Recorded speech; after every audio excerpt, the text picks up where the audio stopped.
Hi, I'm Tiffany. Welcome to Towering TBR. This is the first day of my last week doing the Amazing Readathon. Currently, we are in China, and the prompt is to read a book that has script or cursive writing on the cover. And it doesn't have to be the title. I read The Adventures of Amina al-Sarafi last week, and I have picked up a sightseeing book on my Kindle. I will put in the cover here.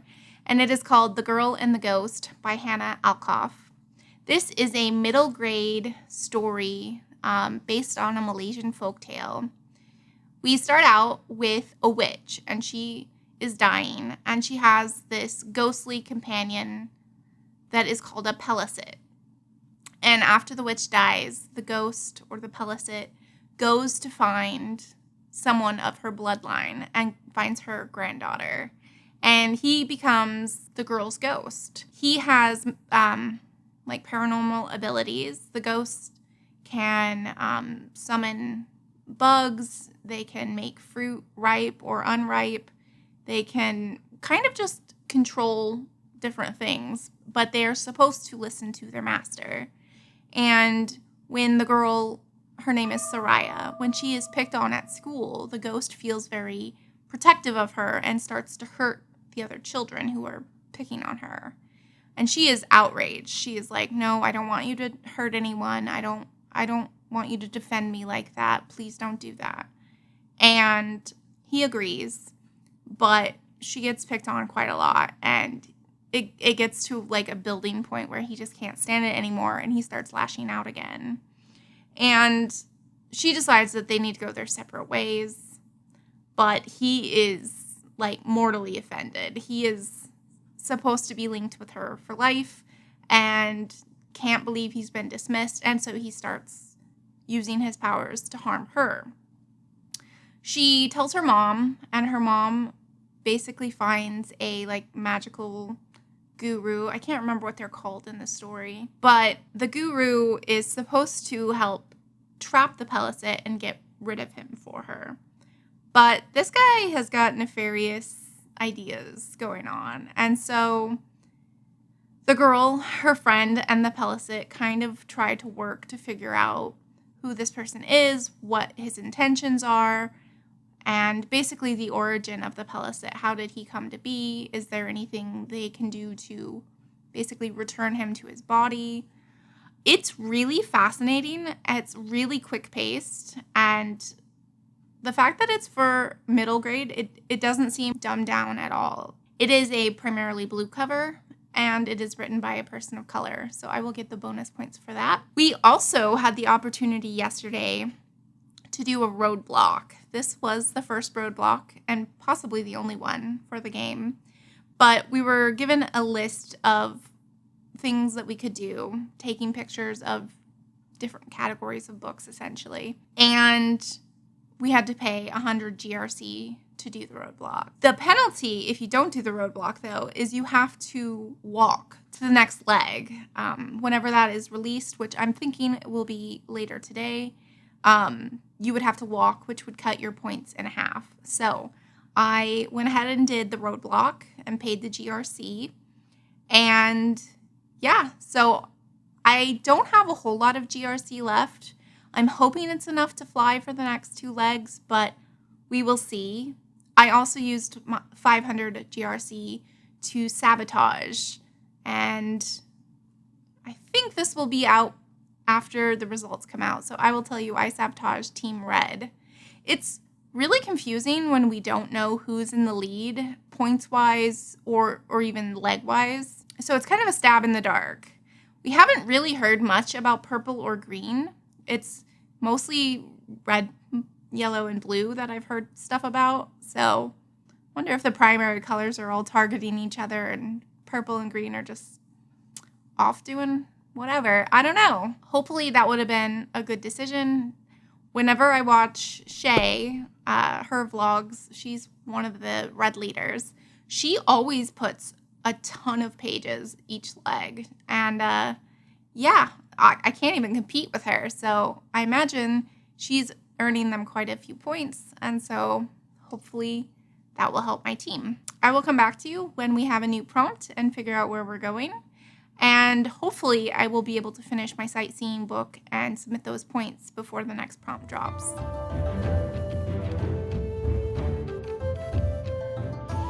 Hey, so it's day 2. Last night I finished my sightseeing book for Beijing, The Girl and the Ghost, and I think I'm going to give it 5 stars. It was really good. Got even a little bit spooky towards the end. Not too bad, but just a little bit. And yeah, there was a reveal at the end, which I thought just really took the book to another level. I really liked it. So it was 280 pages, and I got 50 bonus points for it being majority blue and 50 points for the author being a person of color. So that adds 380 points for the blue team on this leg. I thought we were going to have a little bit longer to sightsee, but I didn't have any more sightseeing books. So I went back to The Girl with the Louding Voice by Abby Dare because this is on my TBR and I need to finish it by the end of the month. So I read another 80 or so pages and it's getting really good. We've come up across the event that splits up the family, and I won't say what it is because it's an important plot point and I don't want to spoil it for anyone. But now she's in a different living situation, and it's really interesting to see her be in this new environment. I don't want to say more than that, but it's really good. And I got about almost halfway when the next prompt dropped. So I then had to set it aside. The 9th leg, we are going to Tokyo, Japan, and the prompt is to read a book with a directional word in the title or a proper noun place. Like, she gave the example of, like, a book called California or a book called Down Among the Sticks and Bones, down being a directional word. This was actually surprisingly difficult, especially because all of the books I have for this are very short. But I decided to go with North of Normal by Sia Sunrise Person. This is actually nonfiction. It's her memoir, and I have hesitated to pick up nonfiction, even though I like it, because it reads slower. Because this is a competitive readathon, I didn't want to read slower. However, her narrative is pretty fast-paced, and it reads almost like fiction. She has a very unusual childhood. Her grandparents are basically like hippies that didn't want to work for the man and didn't want to rely on them. And so they decide to take the whole family and live in the middle of the wilderness in Canada. And honestly, they're terrible parents. Like, their children are sleeping around with people much older than them. In fact, Sia's mother gets pregnant at age 15 by a man who is 22. And yeah, that was just, there are so many red flags with this family. In fact, one comment was her mother's boyfriend, who is not her father. They were talking and they're like, oh, isn't she beautiful? She was like 4 at this time. And they're like, I bet she's going to have all the guys, and I was sexually active at 13. I bet she will be too. And it's like, what? Like, who says that about their 4-year-old child? Like, they give their children marijuana. Yeah, and they are nude around not only family, but like strangers who come because the grandfather of this commune, I guess, decides to take on teaching how to live in the wilderness as a way to make money. And they dumpster dive because they don't want to rely on the government for handouts. And yeah, this is just a bunch of red flags. And it makes for a really interesting story, though. That is for sure. This is only about 300 pages, which I'm bummed it's not a bit longer because I do plan to fly on this leg, which will double my points. But yeah, this is the longest book I had that qualified for the prompt. Oh, another thing that happened was apparently when Sia was a baby, her uncle, who is schizophrenic, a paranoid schizophrenic, decides that his sister is not the real mother of the baby. And so he forcibly takes the baby and puts it in the sink and starts running the water and locks himself in the basement where he's doing this. And they have to, like, break open the door and get a hold of the baby. And, like, they don't watch her very well. Like, when she's out in the wilderness, she, like, falls in a creek and, like, nearly drowns. But one of her aunts happens to see her and saves her. And, yeah, like, really terrible parenting. And so, anyways, it is making for an interesting story. And Sia herself does narrate the audiobook. So I am enjoying it, I guess. I don't know if enjoy is the right word, but it's like a train wreck, and I can't keep my eyes away from it. I have 3 books that I can use for sightseeing that are all very short if I finish this one in time. I've got West by Karis Davies. I don't really know what this is about, but this is less than 200 pages, so I might be able to squeeze it in. I also have Idaho, which unfortunately has pretty low ratings on Goodreads, but I have it, so maybe. And the one I'm most likely to pick up is Southernmost by Silas House. I read Lark Ascending by Silas House last year and absolutely loved it. I think he is an incredibly talented writer, and he has an extensive backlist. So this is likely what I will pick up if I have time to sightsee. I was going to mention that this book is actually going to qualify for majority blue because even though there's only just a little bit of blue on the front, the back is navy blue. And so that is more than 50%, so it counts. All right. I am having a blast. This is a lot of fun. I think I've already read, at this point, 19 books, which just feels like unbelievable. This is probably the most I've ever read in 1 month. And I don't have plans for slowing down in September either because I have another readathon I want to participate in. I will update you when I finish my book or if we get a new prompt.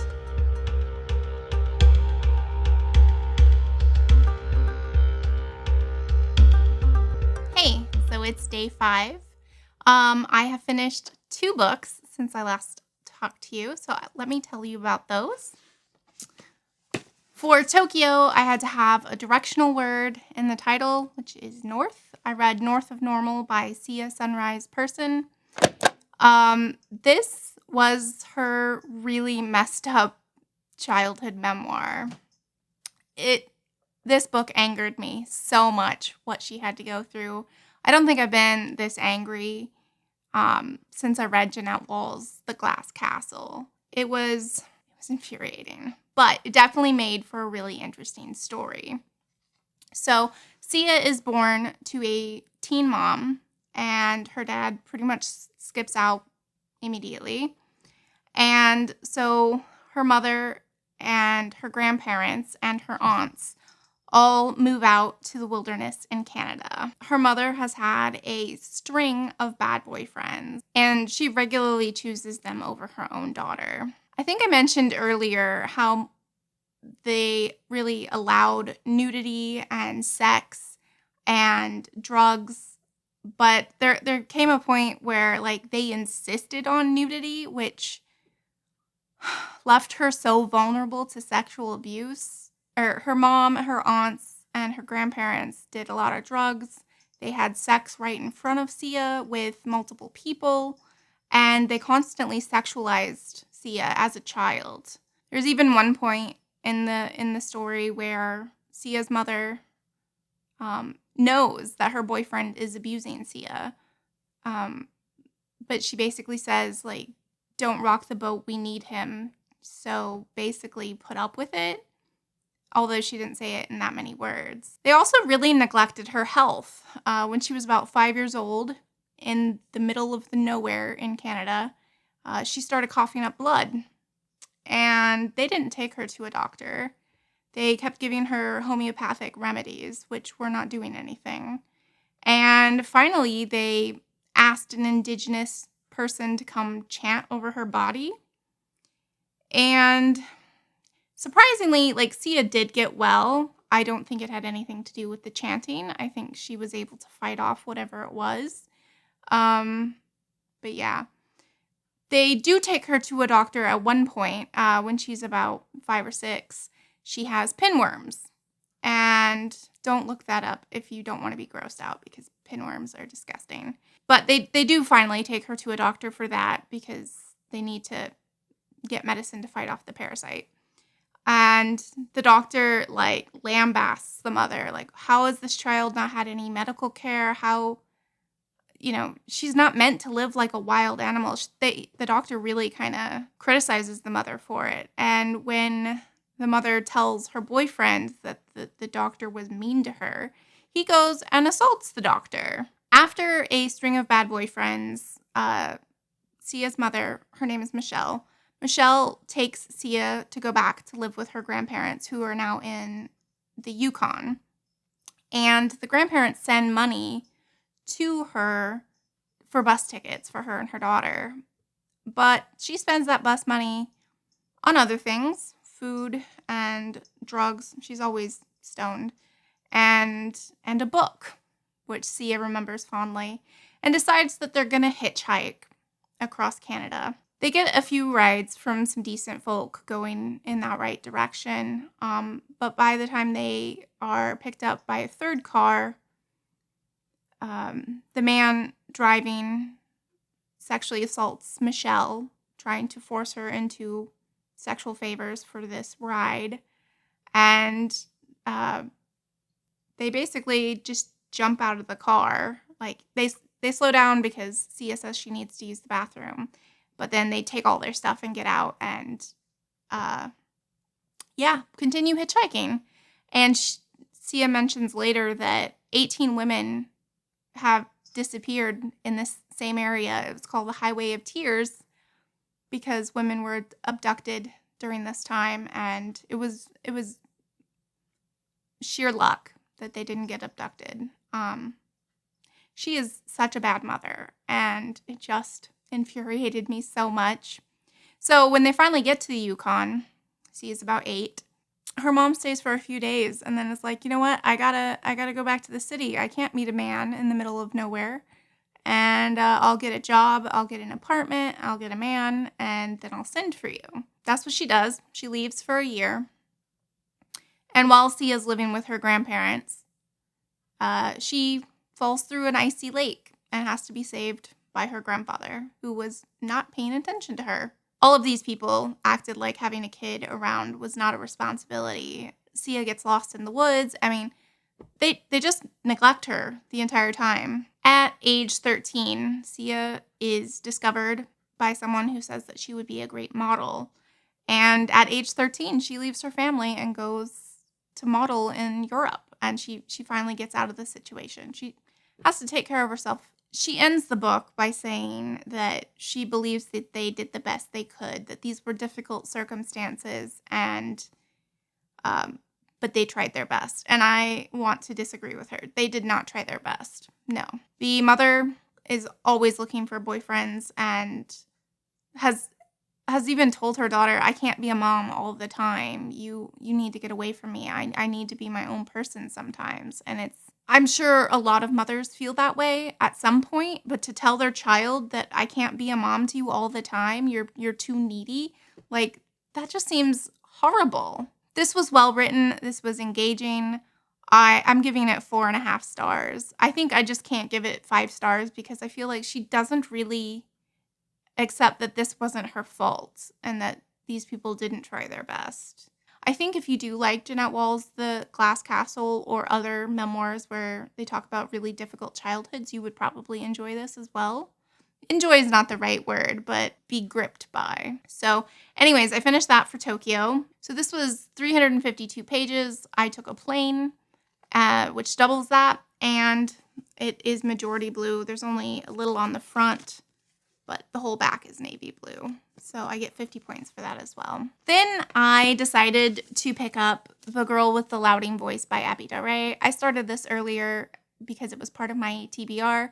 This doesn't count for any prompts because unfortunately it doesn't, but I needed to read it anyway. So I will let you know what it's about. This is about 14-year-old Aduni. She is forced to marry at age 14 after her mother has died and her father basically can't make ends meet. He gets a bride price for her, which helps him financially. Aduni is the third wife, and basically this older man marries her because he wants sons. His first wife was only able to give birth to one child, who was a girl, who is the same age as Aduni. Then his second wife has given him 3 girls and is pregnant again with a 4th child, and he has basically said if it's not a son, he's going to cut her family off financially. She's desperate to have a son, and then he marries Aduni in hopes that she'll bear him sons as well. Something happens that splits his family apart. I'm not going to say what because it's an important plot point, but Aduni living situation changes, not necessarily for the better, but she meets other people and they help her with her education. That's all I'll say. This was phenomenal. I'm giving this 5 stars. I really liked Aduni and her really strong character. She wants so badly to be educated and to make something of her life. And even though she was angry at her father for marrying her off to a man she didn't want to marry, she still wants to succeed and like give him luxuries. Like she wants to be able to like prove that she's valuable and worthwhile. She's just a wonderful character. I loved her voice. I loved her passion and her intensity and her ability to keep getting beaten and back up. She really fights to overcome adversity, and I loved it. 5 stars. It doesn't count for this readathon, but I'm still really glad I read it. Bree dropped the prompt for the final leg today. We are going to Sydney, Australia, and the prompt is to read a book that is a genre blend. I actually have quite a few, but because I can afford the plane, I decided I wanted to pick a long book if I could. So I'm going to be picking up The Rook by Daniel O'Malley. This is a paranormal mystery. It's got fantasy and mystery elements to the book, and it is 504 pages. If I pick anything else up, I will let you know, but this has been lots of fun. It's exciting to be on the last leg to finish out, and I'm really hoping that Blue team can win. But honestly, I'm competitive, but the experience is what was worth it, not if we win or not.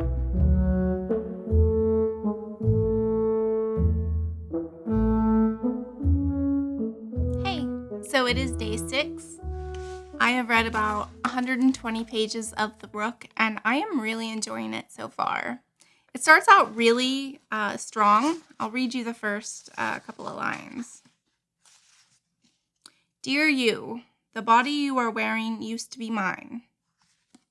So, our protagonist, Miffany Thomas, which Miffany rhymes with my name, Tiffany. Miffany Thomas wakes up and has no memories, and she reads a letter that's in her coat pocket saying that basically she has 2 options. Her life is at risk, and she can either flee with money and things that she had set up when she had her memory, or she can stick around and try to solve who is trying to harm her. She's like, okay, I'm going to take the money and go. So she goes to the bank where she's supposed to go and is about to withdraw the money when 4 people in latex gloves attack her. She is being held by these people. She is thrashing around. She is fighting for her life and screaming, and all of a sudden, all 4 of the people just go limp and collapse to the floor. And she's like, okay, I don't know what just happened, but I don't think I can just go off into like a vacation. I need to figure out who's trying to hurt me. So she gets a suitcase from the safety deposit box that has more letters to explain what is going on. And it turns out Miffany not only is a powered person, she has powers. She was able to manipulate the people's body and basically make them go limp when she's under great duress. So she's got powers, which is pretty interesting. But she also works for a secret government job, and she is a rook. And so she is in charge of basically all of the paperwork that's associated with protecting the country from supernatural. She holes up in an apartment that she had set up for herself and reads a bunch of the letters. And it's really interesting, her coming in not knowing anything, because it gives the author a really good, or a really easy way to kind of world build and just kind of give us all of this information that if she had her memories, she would already know. I'm curious if this is only a plot device or if she is somehow safer from not having her memories. Like, is it something she knows that's putting her at risk? I'm not sure. So anyways, she tries to learn about this organization because she has to go into work on Monday. She has read through the letters that they will not let any of them go, that they will kill them because they would be a liability if they were to ever find anybody else and tell them about what England has. So she goes into her job and she's really stumbling through because she doesn't remember who people are. She doesn't know what their jobs are. She doesn't know how to interact or what problems she was working on. She gets invited to go to an interviewing of a powered person. They're going to have basically a powered person who can torture the individual, and then the individual himself also has powers.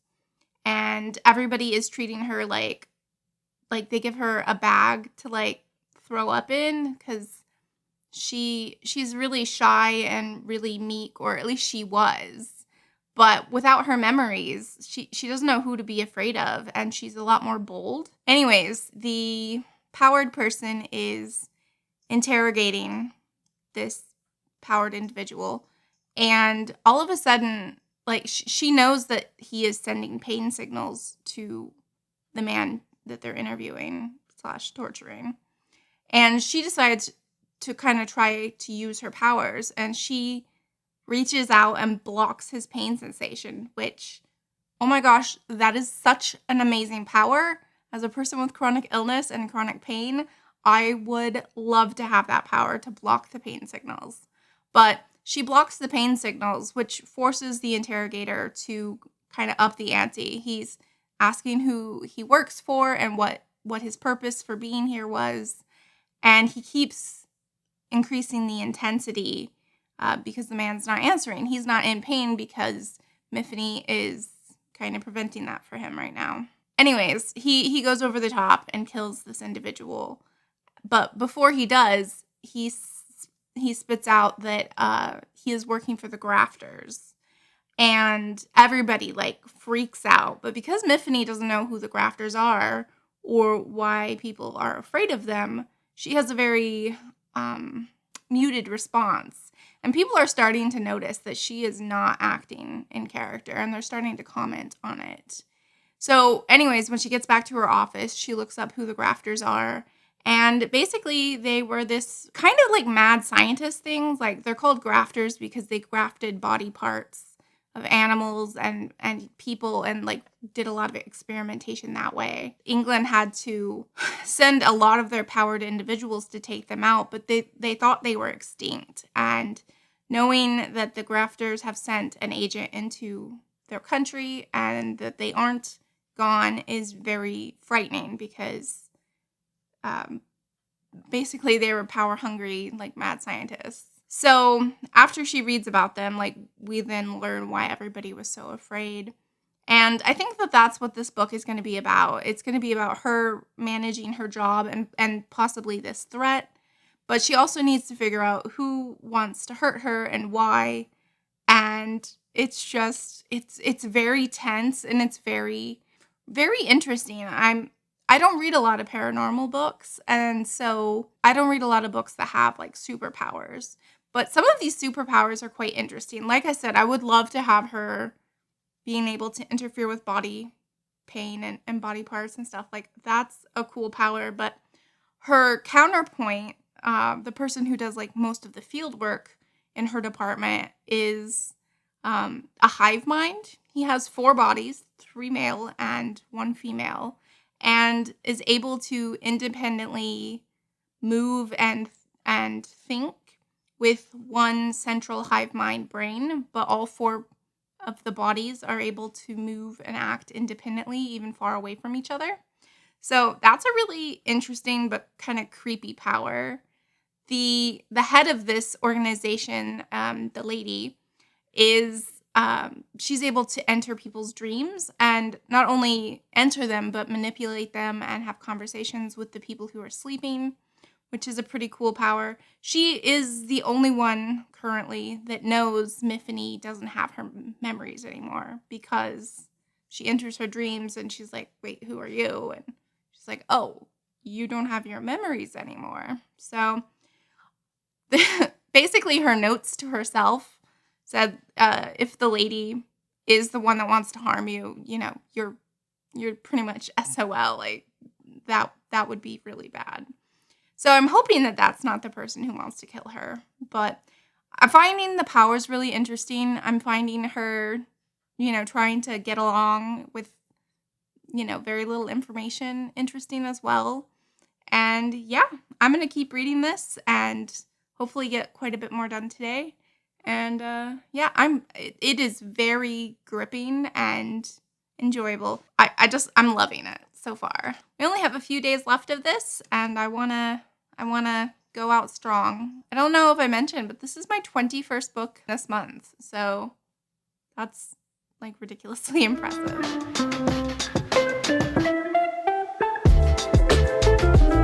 Hey, so it is day 7, and I have finished The Rook by Daniel O'Malley. This was really good. I think I'm going to give it 4 stars. I loved the world building of it. And the fact that she lost her memory was indeed important to the story. Well, it wasn't just a plot device, so that was cool. I think the reason I'm going to give it 4 stars instead of 5 is because there was just so much happening at the end that was it was moving so fast and resolved so quickly. I just had to take it down a little bit because of that. That and our main character, Miffany, survives some situations that she only survives because she's the main character, I think. But overall, it was really enjoyable. I took a plane to Sydney, which is going to double the page count. This is 504 pages, so that will double to 1,008 points. Unfortunately, I don't get any of the bonuses because it's not blue, translated, or a person of color. But that is okay. As I was reading this book, Bree put down that we could buy an extra sabotage for 500 GRC, but it had to be with the book that we were currently reading. Fortunately, this is one of the biggest books I've read this month, so it was perfect for sabotage. So I spent an additional 500 GRC, and I targeted the yellow team. I am down to 250 GRC. I don't know if there's going to be anything else we can spend that money on, but I don't have a lot left. She also popped up and gave us a detour. If you've watched Amazing Race before, you'll know that at the end, they kind of have to do this quiz of their journey thus far. They have to say like, oh, what was the person in Rome wearing when they greeted you at the pit stop? Or what location did you go to, which was the tallest building in that country? That kind of thing. And for our detour, we are going to have a similar quiz, and we'll earn 200 points per person who answers. And the team that has the most correct answers will also get an additional bump. This is day 7, but we still have tomorrow before the readathon finishes. And I'm hoping to update you and tell you what place Blue got at the end. Part of me is a little bit bummed that it's coming to a close, and part of me has read 21 books and is ready for a break. So, yeah, I'll let you know how that goes, and I'm going to go do the quiz. So, I will talk to you one last time.